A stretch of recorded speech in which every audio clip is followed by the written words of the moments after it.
here, we are proud.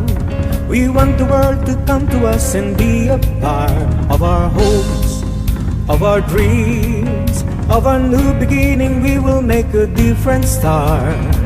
We will now open up our door, a city like you've never seen before. Come feel the vibrance, come hear us shout. Experience magic, come to the south. With one proud city we welcome you. What you've been looking for, we have it too.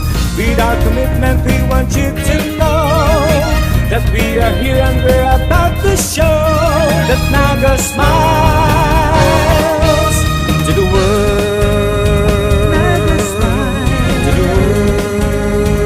Naga smiles to the world. Naga smiles to the world. Naga smiles. Naga smiles to the world.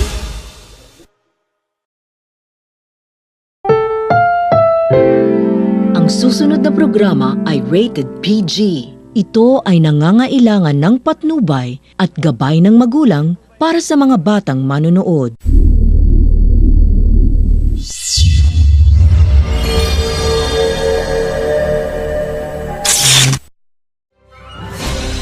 Sa tuyang pag-urulayan, ang mga proyekto kang syudad. Sa tuyang tukaron, ang mga impormasyong pangkauswagan. Sa mas pinahiwas, asin pinausog na programa. Kanlambang na genyo, ang Dagang Ngunyan. Dagang Ngunyan. Kada Sabado, alas 10:30 pagkaaga. Kaiba, sinda kakamping Allen Riondaga, asin kakamping Nick Motos. Ang Dagang Ngunyan.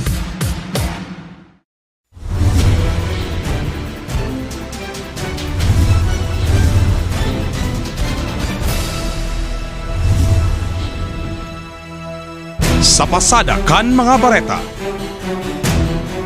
Pagkadako kan suspitsadong inbuelto sa riding in tandem kan Naga City Police Office, inumaw kan liderato kan City Hall.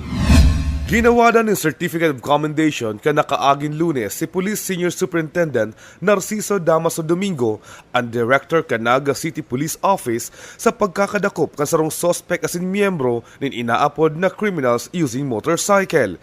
Ininadakop ka nakaaging Biyernes sa Zams Apartel na mailing sa Mayon Avenue, Barangay Tinago.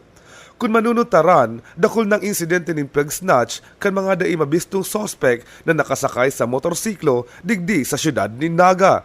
Nin huli digdi, nagpautob si Domingo nin mas pusog na kampanya sa pagdakop nin mga CUM, araw kan pag-asignar nin mas dakol asing solidong police visibility sa buong syudad. Ang certificate formal nang inabot ni Alcalde John Bongat kaiba ang ibang opisyales kan lokal na gobyerno. Para sa Naga Ngunyan News, Jeff Achas. Abot alam program, ipiglansar na sa Naga. Mismo ngang Undersecretary Deriquito kan DepEd ang naging bisita sa ginibong launching kan Abot Alam program bilang alternative learning system kan DepEd para man sa mga out-of-school youth asin adult. Tatabangan ang mga ini na makatapos nin pagklase asin tatabangan man na makakuanin tultol na trabaho. Katakod ka ini, labi man ang pasalamat ni DepEd Regional Director Ramon Fiel Abside kay Mayor John Bongat, huli man taan syudad iyong ang naging host kan sinambit na launching. Papasalamat ako kay Mayor John Bongat at dito, naging host namin dito siya sa Naga City para sa Abot Alam activity. Itong regional launching ng Abot Alam program ng Department of Education. Para sa Naga Ngunyan News, John Breeze. Surat kan mga taga-Balintawaak, tutukaron kan sangguniang paglungsod. Pinagkonfirmar ni Vice Mayor Nelson Ligacion na sarumsurat ang naresibi kan sangguniang panglungsod nagikan man sa subuot mga residente sa Balintawak digdi sa siyudad ni Naga, lalo naman sa Barangay Lerma. Nakapalaman sa surat kan mga residentes iuman ang pagkontra sa proyekto kan siyudad sa Riverwalk. Kaibanan man kan surat kan subuot mga residentes, iuman ang pirma kan mga ini. Mientras tanto, nagangalas man si Vice Mayor Nelson Ligacion kung tano taigwanin mga residentes na bako man lihitimong nakaistar sa naunang bitan na lugar. Definitely, ipapaapod na po sila. Kayo po na magkaigwan ng dialogue, kayo po na magkairintindihan, madangog na po sa inda kung ano si sentimiento ninda, manunungod sa bagay na ini. Pero para po kaya sa kuya, mas marahay na ang makiatubang ito mismong residente, si mismong apektado, baka kung si Isay man. Para sa Anaga Ngunya News, Myra Revilla. Alkalde Jan Bonga at asin Kongresista Leni Robredo, mayor na bisita sa programa kan LTO. Sinda Mayor John Bongat asin Congresswoman Leni Robredo iyo ang naging mga bisita sa ginibong awarding ceremony kan LTO sa saindang STRAT program. Ang STRAT, sarong acronym na buot sabihon, Students Today, Road Users Tomorrow, sarong program kan LTO na tanganing mag-crear nin awareness sa mga estudyante, tanganing maging tultol asin responsableng mga driver sa mga maabot na panahon, asin maiwasan man ang anuman na klase nin aksidente. So hindi po ipapainin ko dito sa STRAT na the LTO is not only about enforcement. It is about how we can prevent violations of traffic rules and laws and regulations through discipline. Sigon ki Congresswoman Leni Robredo, siya bilang chairman kay ito kan Regional Advisory Council kang grupo kan government and private sector dakol an porsentahe kan mga nangyayaring aksidente an imbwelto an mga lunadan asin bihikulo sa kalsada. Kasi hindi po tama ini yung strategy na ginibong LTO. Napupunan talaga sa itong mga mobilis. Mientras tanto, ipinahayag man ni LTO Regional Director Nurin San Luis Lutey na ang STRAT program kan LTO ang iadaptar naman kan National Office kan LTO huliman ta maray ang magiging resulta kaini lalo na sa pagbawas kan mga aksidente sa tinampo. Data na magsasabi kang immediate impact activity. Naglalaom si Lutey na maaprubahan ang sistemang ini kung maipasar na ini duman sa Kongreso. Para sa Anaga Ngunya News, Jeff Achas. Sa Baretang Salud, Belly Good Program pigbungsod na kan City Health Office. Ipinaglansar na sa City Hall ang programa kan salud na pinag-apod na Belly Good Pilipinas Go for Health. Sigun man ki Dr. Juframel Paz kan City Health Office, ang target kan sinambit ng programa iyo man ito mga empleyado na may darakulang tulak. Sigun pa ki Paz, nagpadara naman in surat ang Departamento kan Salud sa manibaibang mga opisina na nagre-request man in saro hasta 2 partisipante. So meron nga kaming Belly Good contest similar sa Biggest Loser. Ang target namin dito ay yung mga City Hall employees, ladies at saka mga males na may waistline, mataas ang waistline nila. Sa babae, 80 centimeters and above. Sa lalaki, 90 centimeters and above ang waistline. So yun ang aming target. At nag-request kami sa bawat department na mag-recommend ng 1 to 2 participants. So far marami na rin ang nagpalista. And then mga ito ay we will screen properly, give them the guidelines sa proper diet, proper exercise, and then at the end of 6 months, i-declare namin ang winner. Mientras tanto, kan Aldaunin Martes, sarabay naman asin ganadong nag-exercise sa People's Hall ang mga piling individual para sa pakikisumaro sa programa. Para sa Anaga Ngunya News, Myra Revilla. Permanenteng pamayo kan HRMO, kinumpirman na kan konseho. Kinumpirmar na sa Sangguniang Panlungsod Canaga ang pagiging permanenteng pamayo kan Human Resource Management Office o HRMO ni Huberto Bob Ursua. Marurumduman na si Ursuang ang pinag-appoint ni Mayor John Bongat como HRMO asin nakapalaman sa Local Government Code na gabos na inappoint ka Local Chief Executive ang kaipuhan na ikumpirmar kan Sangguniang Panlungsod. Bago pa man ang kumpirmasyon ni Ursua na isa lang na siya sa Personnel and Selection Board. Katakod kaini, nagpasalamat naman si Ursua sa pagkumpirmar kan Sangguniang Panlungsod. Tagapamabalos po ako sa pigtaos akong kumpiyansa kang Mayor Bongat sa pig-confirm po kan sanggunian na sangguniang panglungsod. Rest assured po na ang trabaho po kang HR, wala na pong pangangay po kang mga empleyado, itataomi po At the same time po, ano pong mga patakaran kan civil service na dapat po ipautob hindi sa gobyerno lokal kang Naga, gigibuhan po. Pero magiging po kami na ang gabos pong mga tao, i-assistir me.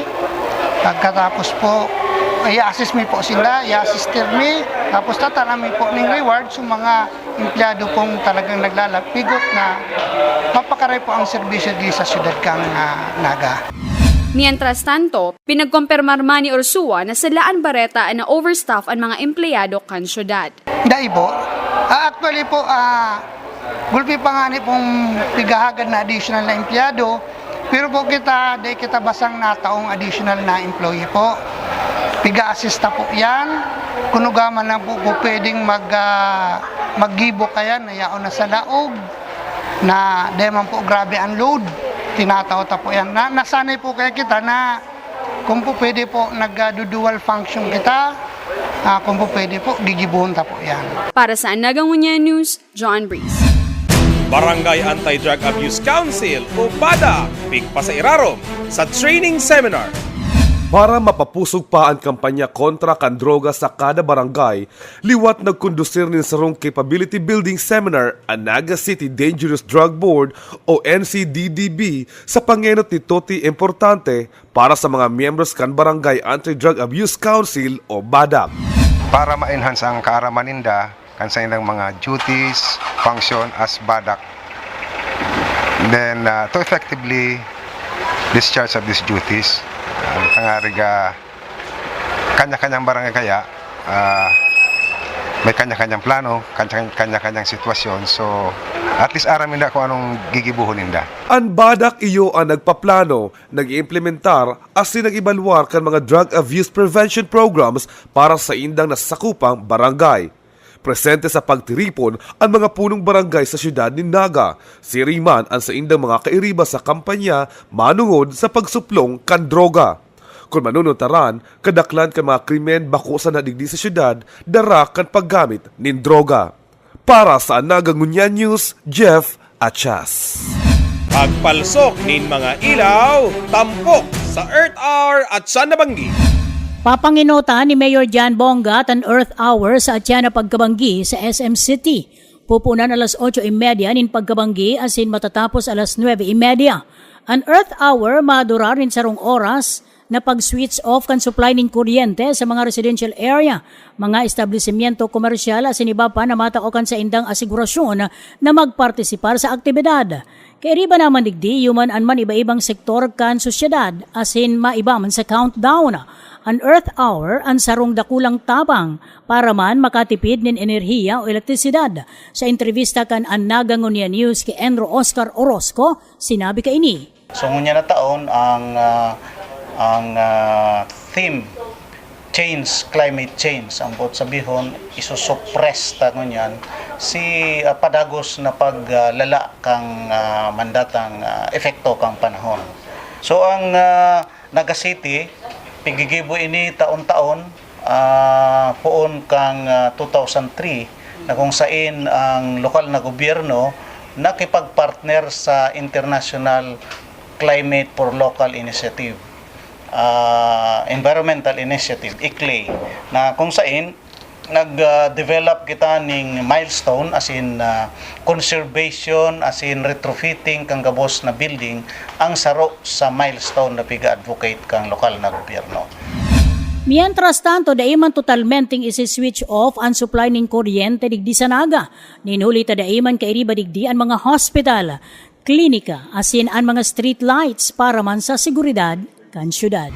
Ang gabos na stakeholders, igwani stake bot sabihon, digdi sa initiative na ini, magpartisipar po kita, asin magsasabay kita sa Earth Hour bilang pagkampanya, direktang advocacy kang grupo, tanganing maintindihan kang tao, asin mag-create ng awareness, na magtabang asin magpartisipar sa tuyang environment programs na iyo ang Earth Hour. Para sa Anagangunya News, Myra Revilla. Sa Baretang Showbiz, Nora Honor, tinawan onra kan syudad bilang honorary na genya. Tinawanan nin onra kan lokal na gobyerno kan syudad ni Naga si Miss Nora Honor bilang honorary na genya.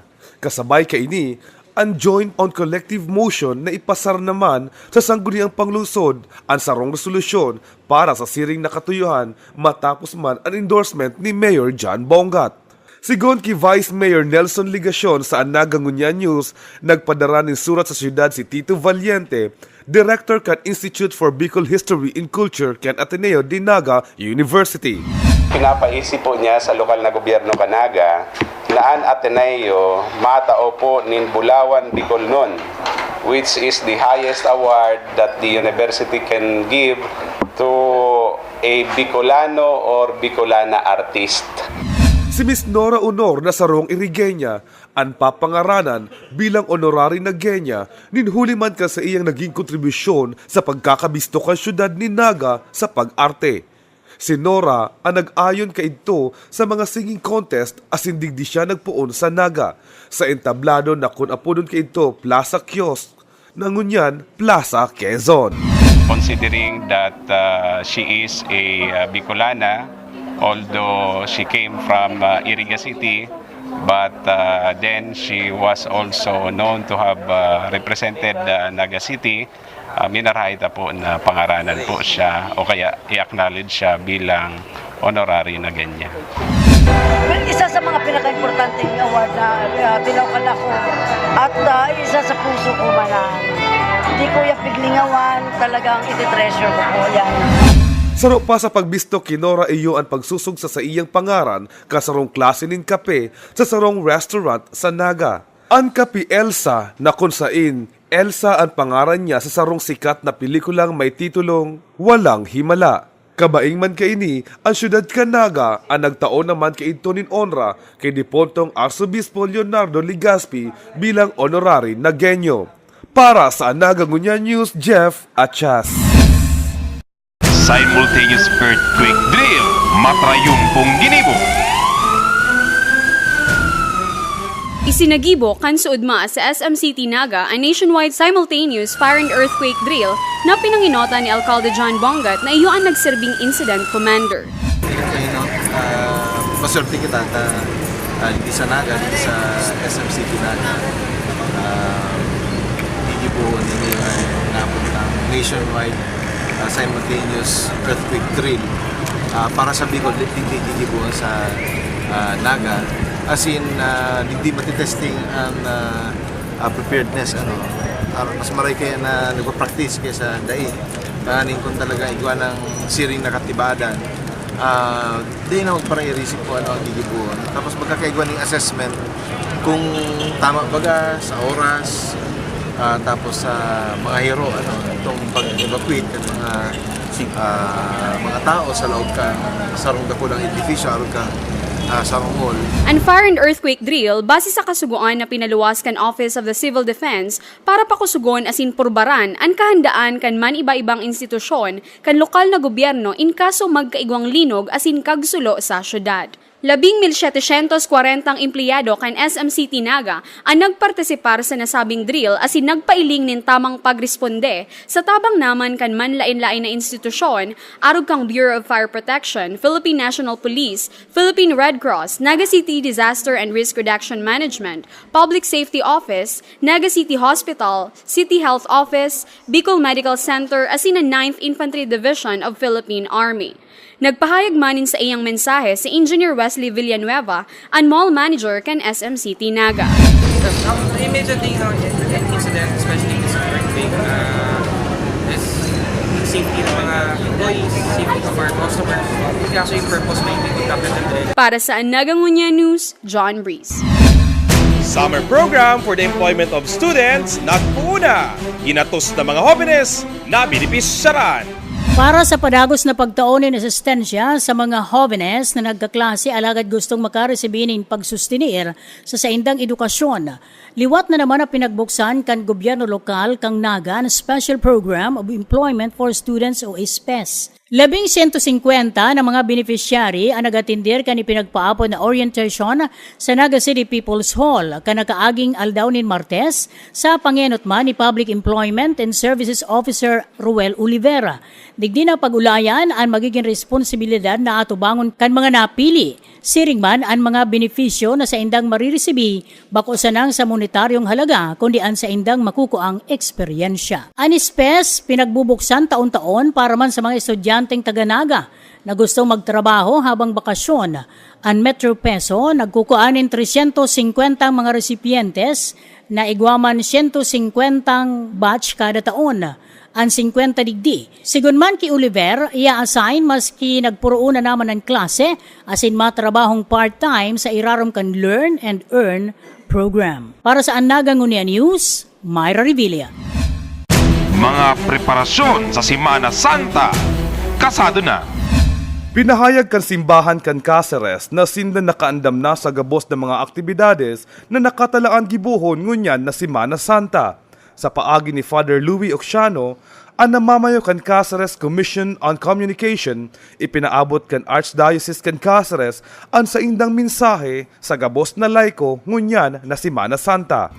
Ang tema po ngunyan na taon kang Lent is more on mercy and compassion para sa tuyang mga tugang, lalong-lalo na sa mga tugang tang mga duka, asan ini ang tinungkusan kan sa tuyang arsobispo sa sayang mensahe kang Ash Wednesday, kang pagbukas kang Kwaresma, kung paano kita maging open sa gabos, gabos kita, totoo may pangangaipo, pero we can help also, maski nga ni nagtitios kita, bilang sarong nasyon, bilang sarong syudad, bilang sarong banwaan, probinsya, we can still help.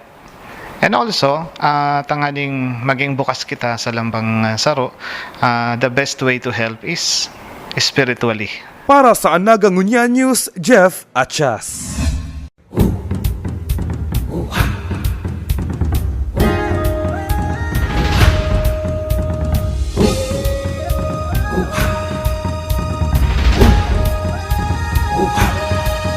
We are here, we are proud.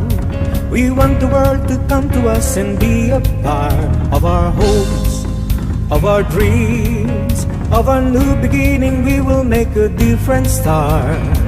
We will now open up our door, a city like you've never seen before. Come feel the vibrance, come hear us shout. Experience magic, come to the south. With one proud city we welcome you. What you've been looking for, we have it too.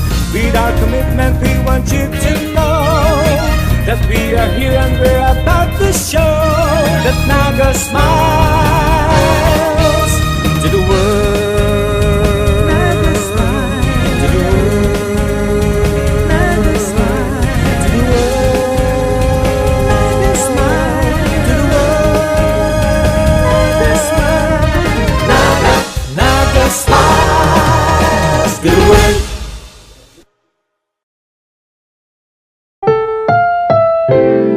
Ang susunod na programa ay rated PG. Ito ay nangangailangan ng patnubay at gabay ng magulang para sa mga batang manonood.